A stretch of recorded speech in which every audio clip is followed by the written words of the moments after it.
I think the biggest opportunity, what we want to do is like what's going to have the biggest impact in the shortest amount of time.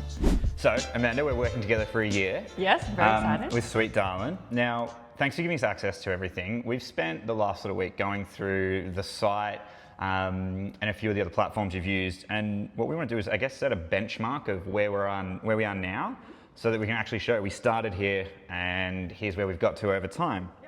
So what we pulled out over the last 12 months, average monthly sessions coming into the site is 957.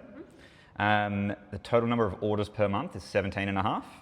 And the average monthly revenue, 1,118. So they're probably the numbers we're going to benchmark and compare for ourselves.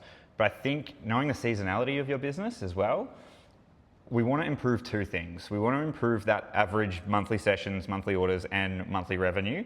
But we also want to directly compare against how that month performed for the same month last year.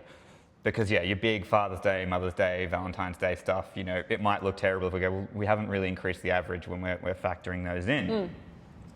Now, one of the big things we looked at is where are the sales coming from and what channels? So interestingly, the most amount of revenue is coming from Google Organic.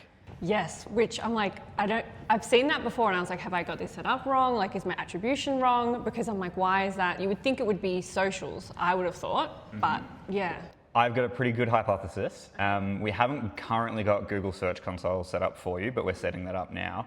Once we get that set up, we'll actually be able to see what people are searching that are then coming to your website. Because you have such an incredibly strong TikTok audience, my guess is people on TikTok are leaving the TikTok app and then Googling Sweet Darl'n and then coming in that way. Yep. Right. And what's funny is we can see that almost 100% of new customers as well have come from TikTok in some way, and then maybe the last click before they purchased was from Google. I'm sure you potentially already know this as well. Email is your absolutely highest converting channel at over 8%. Yep. Which is exciting because I feel like I barely do anything on there. So imagine if we were actually doing stuff, which, you know, that's why I'm so excited about all of this, is because I feel like it's been so neglected, especially since we had the baby. It's not really been the focus. We've been doing a lot of wholesale. And so there's just feels like so much opportunity. When you think like, I've barely sent any emails, imagine if we were actually using that channel. So I think the biggest opportunity, what we want to do is like what's going to have the biggest impact in the shortest amount of time. And setting up a really strong sort of email automation foundation means that, you know, when we do start to pay to acquire customers later, they're falling into an ecosystem of conversions, essentially.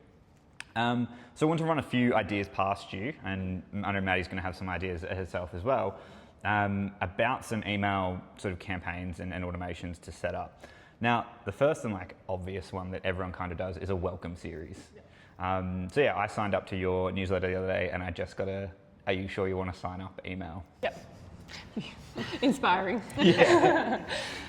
No, that's good. It's a double authentication thing. It's pretty standard for most businesses to have. Yeah.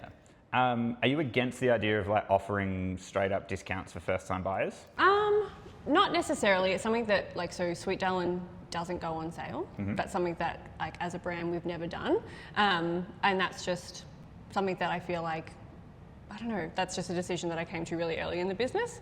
And I think it's like, in some ways it's like to respect our customers. So it's not like, you know, if you've got an event on and you want to buy it for a friend or something, it's like, well, it's not on sale. You know what I mean? Like it's always the same price. And also because we price knowing that,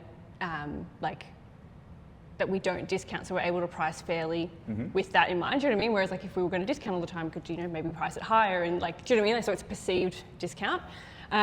So I don't know, I think that for the purposes of like conversion and getting people to try our product, I'd be open to it. That's kind of the strategy. Cool.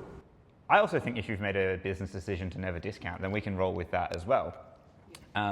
So like, let's explore that as an idea for... Sorry, the only time that I've ever given a discount is to existing customers for like things like Father's Day or Mother's Day. So people that we know convert and that support us as like a way to sort of like, you know, bring them back and say thank you.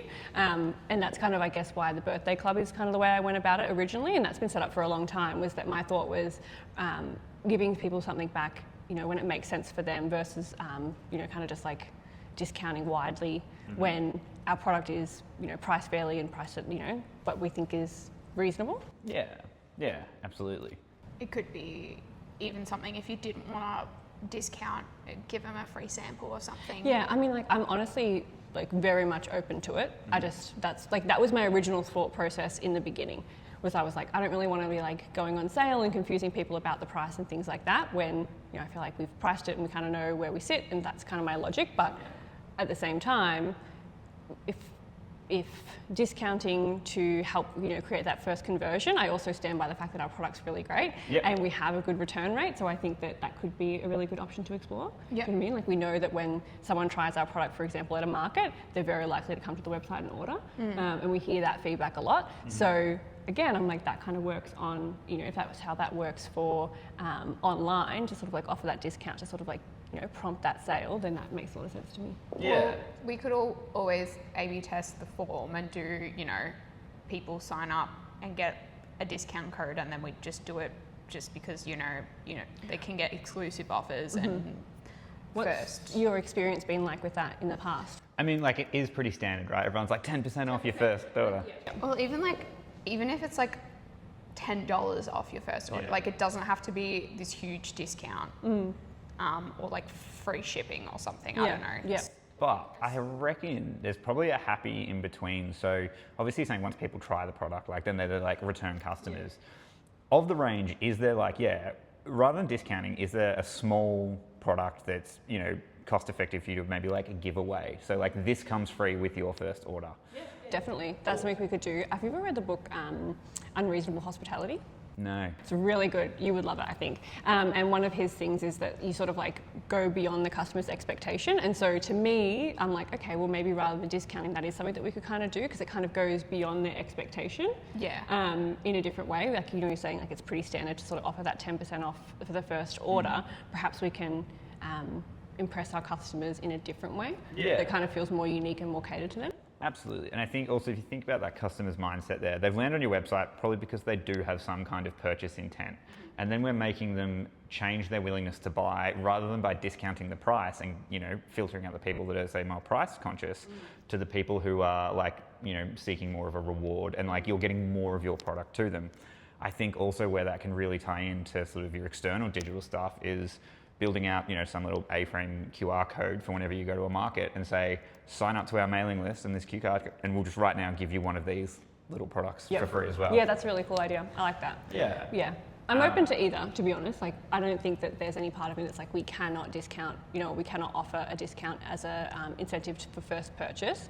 But yeah, I'd be interested to see where we land on that, what you guys think. Yeah, for sure. Off the top of your mind, do you know what product it would be that you'd be able to? So we could do, very easily, marshmallows, I reckon. Yeah, cool. Yeah.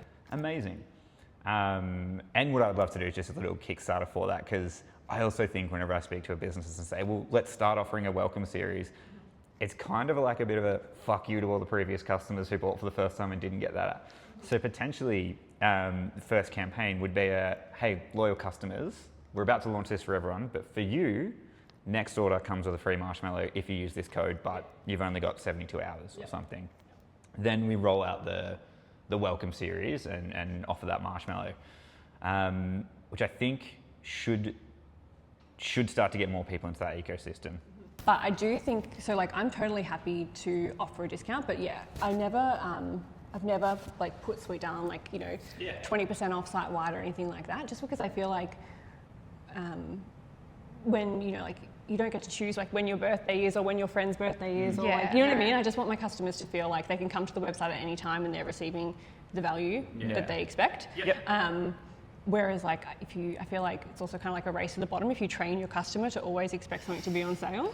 Yeah, we're dealing with that with a big client right now. Yeah. So it's definitely, I think that's a really key thing. So I think maybe it is, we don't offer the discount, it's offering something free and something that's like low cost for your business, because I think that makes a lot more sense for that whole sort of, I mean. Do you think that like, as a customer, do you think that receiving a free marshmallow actually incentivizes a purchase though, in the same way that a discount does? That's my question. Because if we're talking about like wanting to capture that customer for the first time and convert them, does That's the question I'm asking myself. Yeah. I'm like, does a free marshmallow really make me any more likely to buy or not? What's the value of a marshmallow?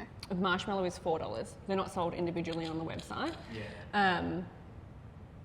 I would say yes. People love free shit. Yeah. That's like, And I think at the level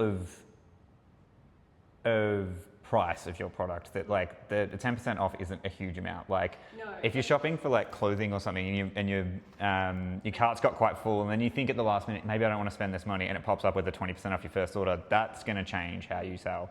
If you spend 10% off. So like, I think the average order is, I can't remember, I think it's like around $40 something, I think. Yeah. Okay. yeah, so it is like 10% off that would So it's be like a $4. marshmallow. Yeah, so it's the same. And so I'm like, I don't know, that's something to consider too, whether we actually just kind of like push it a little bit further and say like a full, full size packet of marshmallows. I like the idea of one marshmallow purely because the way I'm thinking of it is someone is ordering this not just for themselves. I imagine I'm ordering a box of wagon wheels to share with the office as a little treat. And I go, oh, I get an extra marshmallow for me? Like, that's a little treat for me, the person ordering.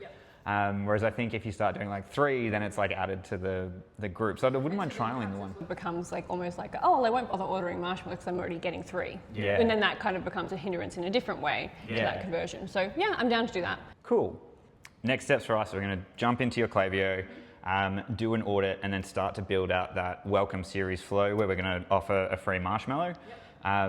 We'll offer it as a campaign to your existing customers first, and then launch the welcome series, and then start to move the needle from $1,118 in sales a month to hopefully more. Yes, I'm excited. We can do that.